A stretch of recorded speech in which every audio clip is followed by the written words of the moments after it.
Good day, ma'am. Good day, classmates. On this chapter, we will be discussing Rizal's travel in France and Germany.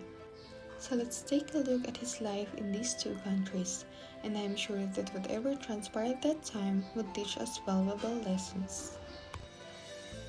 After finishing his studies in Madrid, Rizal decided to leave the Spanish capital and move to France and Germany.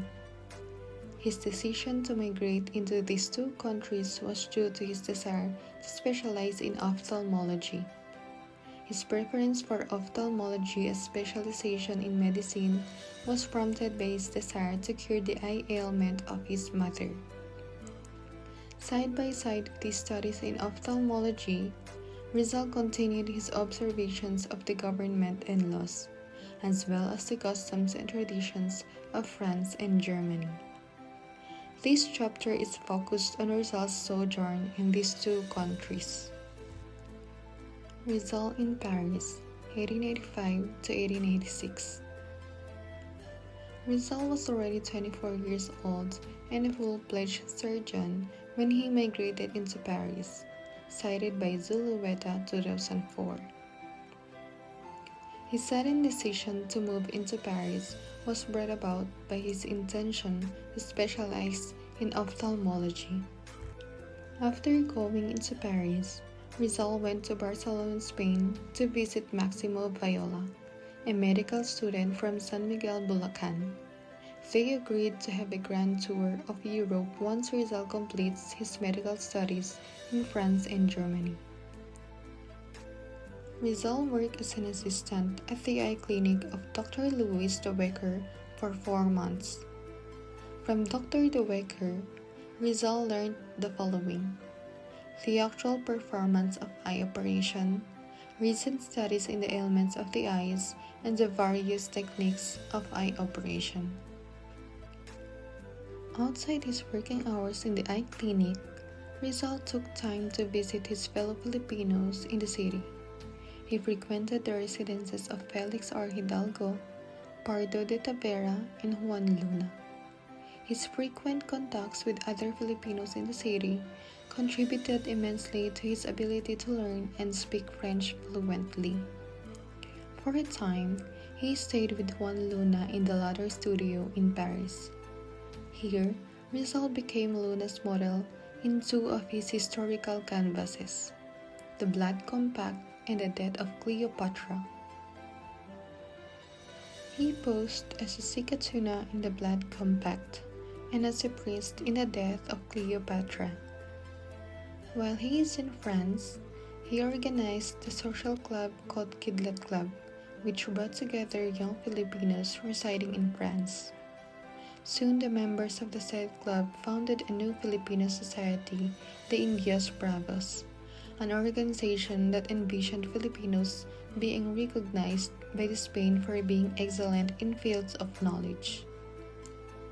Before leaving the city, Rizal had completed 1/4 of the first Noli Me Tangere.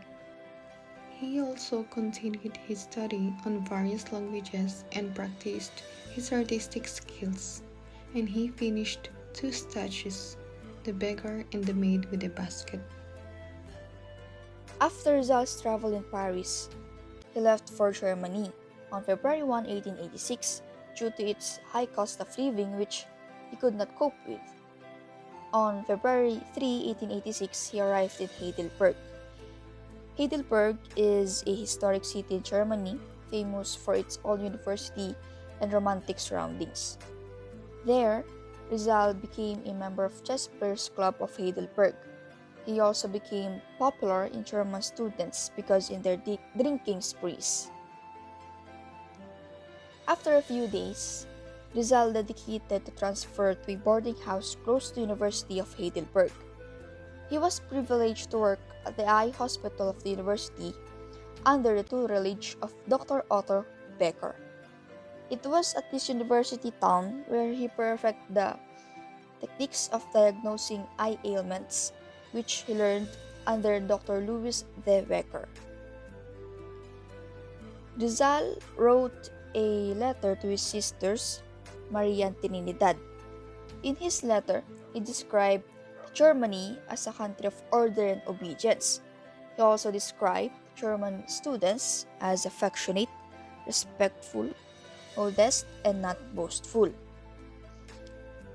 Rizal also expressed his high regard and admiration for German womanhood. He said that German women are tall, stout, and blunt for physical characteristics. He also said that they are serious, studious, simple, industrious, not afraid of women, concerned about education, and diligent. Rizal wrote a fine poem entitled A Los Flores del Heidelberg, or in English, To the Flowers of Heidelberg, on April 12, 1886. He wrote this poem because of his mood of homesickness, and he was inspired by Neckar River teeming with flowers, which is the light blue flower called Forget Me Not, a poem of two greatest men on earth, poem of remembrance, and poem of the motherland. On Rizal's summer vacation at Wilhelmsfeld, which is the enjoyable one for Rizal. Wilhelmsfeld is a mountainous village of Heidelberg, where he met Dr. Karl Ulmer, a pastor of vicarage of Wilhelmsfeld. And then he returned to Heidelberg on June 2, 1886, remembering the hospitality and friendship accorded to him by the Ulmers. Rizal appreciated so much from his stay in German village the religious tolerance the people practiced in the area. In his letter to Pastor Karl Ulmer at Wilhelmsfeld on June 25, 1886, he said that, I thank you very much once more. You may also receive, when you are abroad, the same treatment and friendship as I have found among you. And if being a foreigner, I can do nothing for you in a foreign country, I can be of some service to you in my homeland, where you will always find a good friend, if I do not lie, of course. The joy of being understood by other people is so great that one cannot easily forget.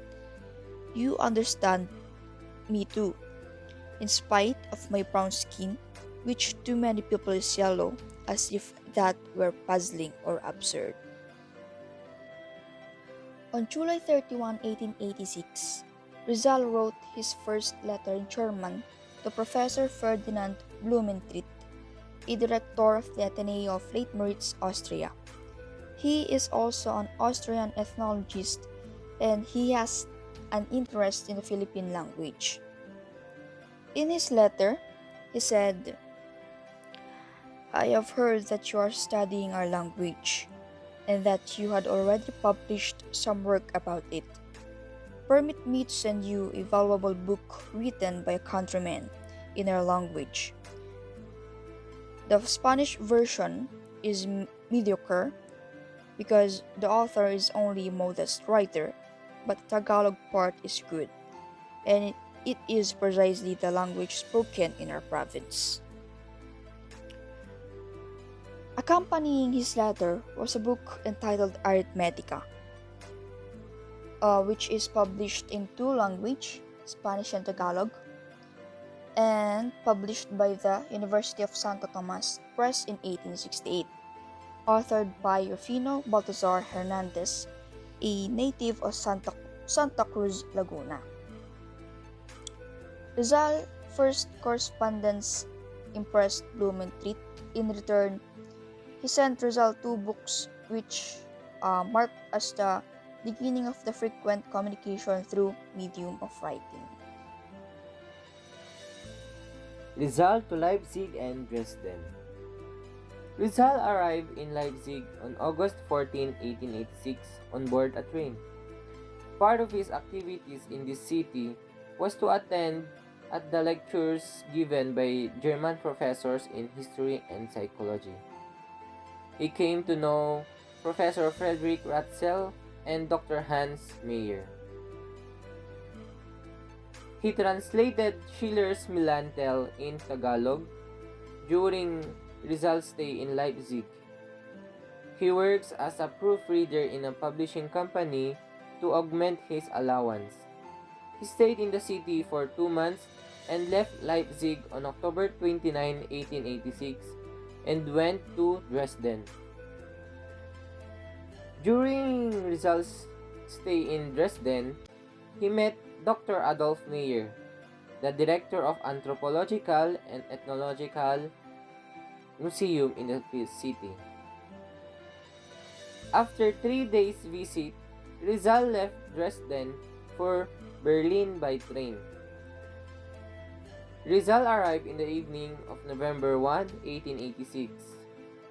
He went to Berlin due to the following reasons: to further enhance his knowledge of ophthalmology, to supplement his studies of languages and sciences, to study and observe the political and economic conditions of Germany, to join the circle of famous German scientists and scholars, and to complete and publish his novel Nolimi Tangere. During in Berlin, Rizal meets in person Dr. Fyodor Hagor, the author of the book Travels in the Philippines. His admiration of this book was due to two reasons. It predicted the collapse of the Spanish regime in the Philippines, and it prophesied the coming of the Americans into the Philippines.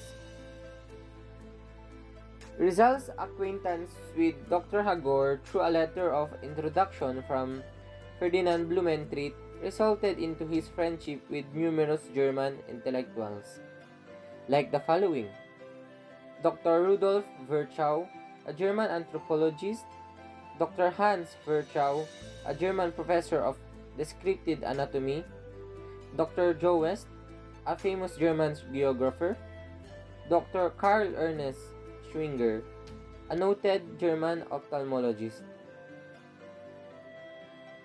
He was accepted as a member of the following societies in Berlin: Anthropological Society, Ethnological Society, Geographical Society. He presented a paper in German entitled Tagalische Werkkunst, Tagalog Metrical Art, to the Ethnographic Society of Berlin. Life in Berlin was not easy for him. In the morning, he worked as an assistant in Dr. Schwinger's clinic, and in evening, he attended lectures at the University of Berlin. At his boarding house, he continued his physical trimming exercises and practiced his speaking German, French, and Italian languages. Before resting in the evening, he took time writing and completing his first novel. He was exposed to a lot of enriching experiences in Berlin. There was a time that he found himself penniless. This happened from November 1886 to May 1887. In order to eat, he had to pawn the diamond ring given by his sister Saturnina and sell his books to second-hand bookstore. Devoid of proper nutrition, he got sick with coughs and colds, signs of tuberculosis. Penniless of Berlin, he thought of burning the manuscript of his first novel, which he had completed, the Nolimi Tangere. That's the end of our presentation and our report. Thank you for listening.